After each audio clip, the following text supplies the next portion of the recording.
ये जो मम वस्तु व्यक्ति स्थान में हमारा लग गया है, ये केवल संग से हटेगा। नित एक धर्मिन संग तो रंग बढ़त नित नित सरस। हमारे रसिक महापुरुष जन कहते हैं ये अहमता ममता ये जग में है दुखदाई, ये जब श्री जी की ओर लगे तो होत परम सुखदाई। कैसे लगेगी श्री जी की ओर, कैसे लगेगी? तो रसिक मंडली में या तन को नीके ढंग लगाओ, दंपति यश गाओ हर्षाओ, हितसो रीज रिझाओ। रसिक मंडली में बैठो, रसिकों का संग करो तो ये अहमता और ममता ये दोनों प्रियाजू के चरणों में समर्पित हो जाएगी। श्री हित सजनी जू आचार्य रूप में हरिवंश महाप्रभु के रूप में कह रहे हैं, श्याम श्यामा के चरण कमल संगी रसिक जनों के चरणों में अपने सिर को नवाओ, अर्थात अहंकार छोड़कर उनकी आज्ञा का पालन करो। जो उनके इन वचनों का पालन नहीं करता उसे गुरुद्रोह लगता है। सबसे बड़ा अपराध गुरुद्रोह होता है, इसे कोई खेल न समझे। त्रिकाल में भी गुरुद्रोही को किसी भी लोक में शांति नहीं प्राप्त हो सकती। जैसे वैष्णव द्रोही को चाहे दुर्वासा जैसा क्यों न महान हो, त्रिभुवन में कहीं भी शांति नहीं मिली, उससे भी भयानक अपराध होता है गुरु आज्ञा का उल्लंघन करके मनमानी आचरण करना। इसीलिए कहा जाता है सहसा गुरु मत बनाओ। जब सत्संग सुन करके निश्चय हो जाए कि मुझे इनकी आज्ञा के पालन में अपना जीवन समर्पित करना है, तभी दीक्षा लो, नहीं तो एक नया अपराध जो तुम किसी भी दान पुण्य से नहीं काट पाओगे और वो तुम्हारी दुर्गति कर देगा।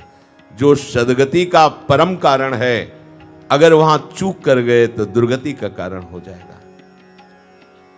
जो आचार्य और गुरुदेव के वचनों को पालन नहीं करता उसे गुरुद्रोह लगता है।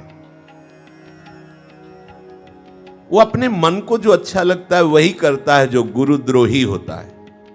जो मन को अच्छा लगता है रात दिन भले बना करके साधना करे, एक तो असंभव, जैसे कई बार सत्संग में कहा है कि गुरुद्रोही के हृदय में मंत्र प्रकाश हो ही नहीं सकता, संभव हो ही नहीं सकता। वो एक तार मंत्र जप कर सके ऐसी उसमें सामर्थ्य नहीं है, क्योंकि ये केवल गुरु कृपा से ही सामर्थ्य आती है।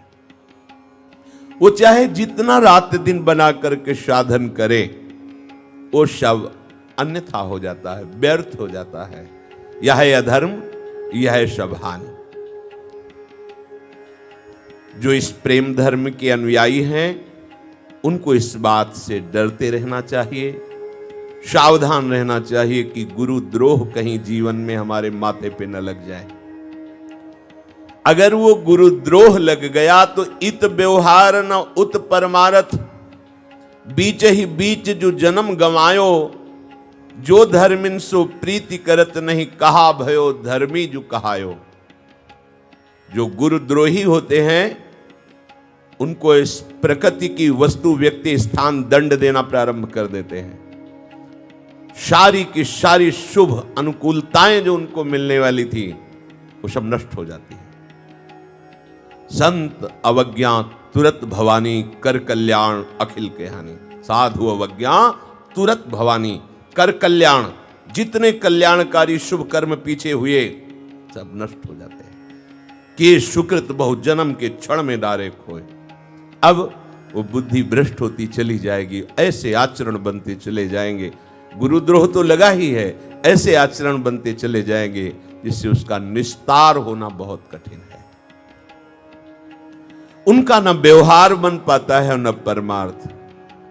ये खूब दौड़ लगाते हैं पर मंजिल इनको नहीं मिलती, न व्यवहार की न परमार्थ की।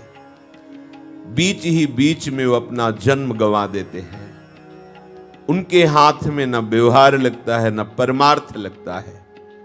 जो उपासक भगवत प्रेमी महात्माओं से प्रीत नहीं करते वो व्यर्थ में वैष्णव कहलाते हैं, वो व्यर्थ में भक्त कहलाते हैं, वो व्यर्थ में प्रेम धर्मी कहलाते हैं।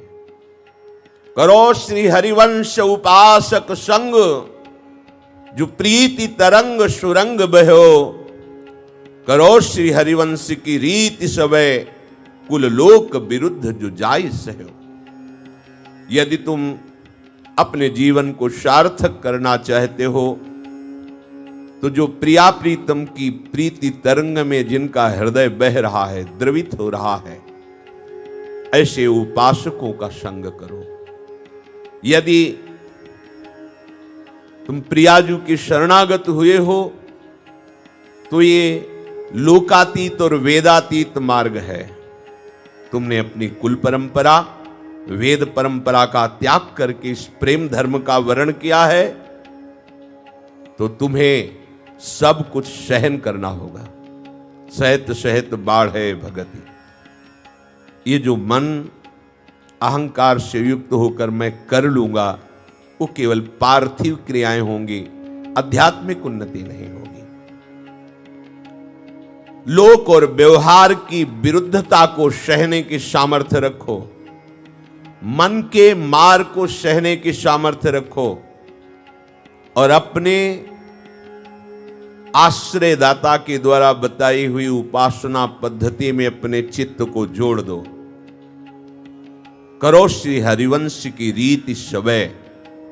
हमारी रीति है सब जीवन सो प्रीति, सबका मंगल हो, सबको सुख हो, किसी का विरोध नहीं, पर आठों पहर ममता केवल लाडली लाल से, समता सब संसार में, ममता नित्य विहार में, बस प्यारी जू और प्यारी जू। जगने से लेकर सोने तक, जीवन से लेकर मरण तक, चेतना से लेकर मूर्छा तक, बस जय हो जुगल जोरी की। बस जोरी स्मरण मत रहो।